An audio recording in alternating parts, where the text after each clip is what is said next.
Good morning everyone, কেমন আছো তোমরা সবাই? আশা করছি অনেক অনেক ভালো আছো। আমি অনেক ভালো আছি। তো আজকে ব্লগটা শুরু করছি এখান থেকেই। আর আজকে ব্লগটায় কিন্তু মানে কিছু নতুন জিনিস আমি কিনেছি, সেগুলোই তোমাদের সাথে একটু শেয়ার করব। তো চলো ভিডিওটা স্টার্ট করা যাক। তো আজকে কিন্তু আমি অনেক সকাল সকাল উপরে চলে এসেছি, অ্যারাউন্ড 9টা থেকে 9:30টার মধ্যে উপরে চলে এসেছি। মা নিজে রান্না করছে আর ছেলে ঘুমোচ্ছে। আমি সেই ফাঁকে উপরে চলে এসেছি। যেহেতু মাই সকালের দিকে রান্নাবান্নাটা করে, সকালের দিকে রান্নাবান্নাটা অত ঝামেলা থাকে না আমার, কারণ ওই যে বললাম মানে একটু আজকে একটু বেরোবো। আর বেরোবো আজকে তো ঠিক আছে, এমনিও মাই রান্নাবান্নাটা করে থাকে, কারণ বাবা সকাল 10টার মধ্যে খেয়ে স্কুলে বেরোবে।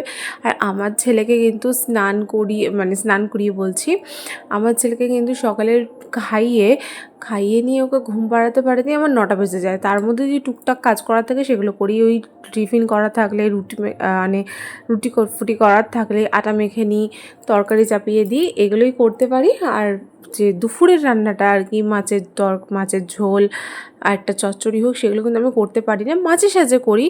আমি আর আমার ননদ যেমন মাঝে সাঝে রান্নাটা করি, মা কিন্তু রেগুলার দুপুরের রান্নাটা করে থাকে। আমি কিন্তু ধারের কাছে যেতে পারি না ছেলের জন্য। তো যাই হোক, সেই ফাঁকে আমি উপরে চলে এসেছি। উপরে এসে কিন্তু আমি বিছানাটা গুছিয়ে নিয়েছি। আর আমি কিন্তু প্রায়, দেখতেই পারো আমার আগের ব্লগও দেখেছো, আমি কিন্তু বেশিরভাগ দিন মানে প্রায় দিনই বলতে পারো যে আমি কিন্তু ডাস্টিংয়ের কাজটা করে থাকি। রোজ রোজ কলিন দিয়ে হয় না, বাট আমি কিন্তু শুকনো কাপড় দিয়ে রোজই আর কি ঘরে জিনিসপত্র যা আছে আমার, সেগুলো কিন্তু আমি মুছে থাকি। কারণ আমার মতে ঘরের জিনিসপত্রগুলো যদি রোজ একটু ক্লিন করা হয়, তাহলে কিন্তু যে জিনিসটা 2 দিন লাস্টিং করবে সেই জিনিসটা কিন্তু আমার 5 দিন লাস্টিং করবে। তোমরা কি বলো?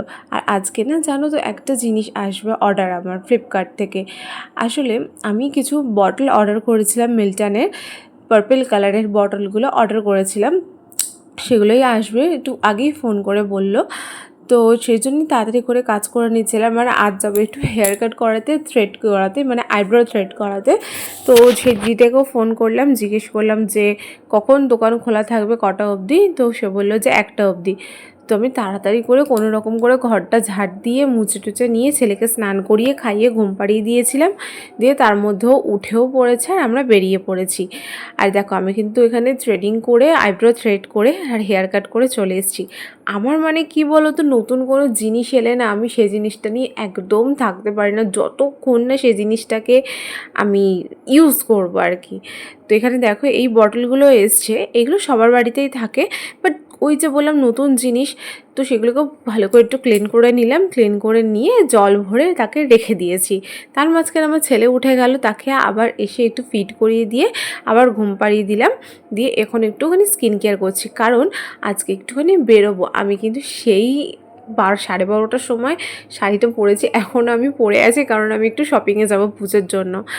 তো যাই হোক, এখন ভালো যে শুয়ে লাভ নেই, বেকার ঘুমিয়ে পড়বো কখন আবার। কাঁচা ঘুমে উঠতে হবে, ছেলে উঠে গেলে তার থেকে বেটার অপশন একটুখানি স্কিন কেয়ার করে নিই। আজকে আমি একটা ফেস প্যাক ইউজ করছি অনেক দিন পর। এটা ফক্সটেলের একটা ফেস প্যাক, যেটা আমার ভীষণ ভালো লাগে, তোমাদের অনেকবার বলেছি, আর হাজারবার বললেও মনে হয় আমার কম হয়ে যাবে, এত ভালো একটা ফেস প্যাক। তো এই ফেস প্যাকটা লাগিয়ে 15 to 20 মিনিটস রাখার পর আমি একটুখানি স্কিন কেয়ার করে নেব। স্কিন কেয়ার করে নিয়ে তারপরে একটুখানি রেস্ট নিয়েছিলাম। পুজোর জন্য ডিপ ইউ কাট আর কি করিয়েছি। চুলটা অনেকটাই ছোট হয়ে গেছে, আমি টিপটা খুলে এখানে লাগিয়ে রেখেছি, কারণ আমার টিপ না হারিয়ে যায় প্রচণ্ড। তো কমেন্টে জানাও কেমন লাগছে। এখন অবধি সিরাম অ্যাপ্লাই করিনি, আজকে যে কীভাবে আমি হেয়ার ওয়াশ করে গেছি সেটা আমি জানি। তো যাই হোক, কন্ডিশনারও লাগাতে পারিনি আজকে, জাস্ট শ্যাম্পু করেই বেরিয়ে গেছি। এখন চুলটা ঠিক করে সেটও করিনি আমি। তো কেমন লাগছে অবশ্যই জানিও। আর আইব্রো করেছি, আমি থ্রেডিং করাই, তো আজকে থ্রেডিংটা করাতে পারিনি, অনেকটা লেট হয়ে গেছিলো। তো আওয়াজ হচ্ছে কাজ ঠোকরায় না, আমাদের জানলাতে যে কাজটা রয়েছে ওটাতে পুরো ঠুকতে থাকবে, যার জন্য বিকট আওয়াজ হয়। তো যাই হোক, এখন আমি থ্রেড করাই, তো ফুল ফেস থ্রেড করাই। তো থ্রেডটা আজকে হয়নি, ওটা ভেবেছি পুজো কদিন বাকি থাকবে, ওই দ্বিতীয়া বা তৃতীয়াতে গিয়ে থ্রেডটা করিয়ে নেব। তো দেখে বলো কেমন লাগছে। আমার হেয়ার কাটিংটা অনেকটাই ছোটো হয়ে গেছে, আর আমার ছোটো চুল বেশ ভালো লাগে, কারণ যে জিনিসটা আমি যত্ন নিতে পারবো না ঠিক করে। তো আমি বড় চুল আমার ভালো লাগে না বলবো না, কিন্তু আমি যেটা যত্ন করতে পারবো না সেই জিনিসটাকে আমি নষ্ট একদম করতে চাই না। একটু আমার ছেলে বড় হয়ে যাক, তারপর যখন চুলের যত্ন নিতে পারবো তখন আমি আমার চুলটা বড় করবো। এখন আপাতত যেমন আছে একটু ছোটো ছোটো চুল থাক। দেখো আমি কিন্তু একদম রেডি, তারও ব্যাক ক্যামেরা করে দেখাই। একদম রেডি হয়ে গেছি এখন। একটু মানে ফেস প্যাক লাগিয়েছিলাম, এখন একটা ময়শ্চারাইজার অ্যাপ্লাই করব। আজকে ইউজ করবো হচ্ছে আমি প্লিক্সের এই জামুন অ্যাক্টিভ যে সুদি ময়শ্চারাইজারটা রয়েছে, এইটা অ্যাপ্লাই করবো আজকে, বিকজ আমার স্কিনে যে প্রবলেমটা হয়েছিল তার জন্য আমি এটা এখন ইউজ করছি। এটা আজকে অ্যাপ্লাই করবো, আর রাতে অ্যান্টি অ্যাকনি জেলটা লাগাবো। অ্যান্ড সো এটাই পরে চলে যাচ্ছি। এখানে কিন্তু বেরিয়ে গেছি, আর এখানে কোনো রকম জাস্ট ফোনটা ধরেছি, কারণ হাতে কিছুই ছিল না, আর একটা ফোন আমার আগে ভেঙে গেছে, এটা 1 মাসও হয়নি এখনও, ওই জন্য ভয় একটু ফোনটা ধরেছিলাম কোনোভাবে একটু ক্লিপ নেওয়ার জন্য। তো যাই হোক, এখন আমি বেরিয়ে গেছি পুজোর শপিং করতে। ভিডিও খুব তাড়াতাড়ি আসছে।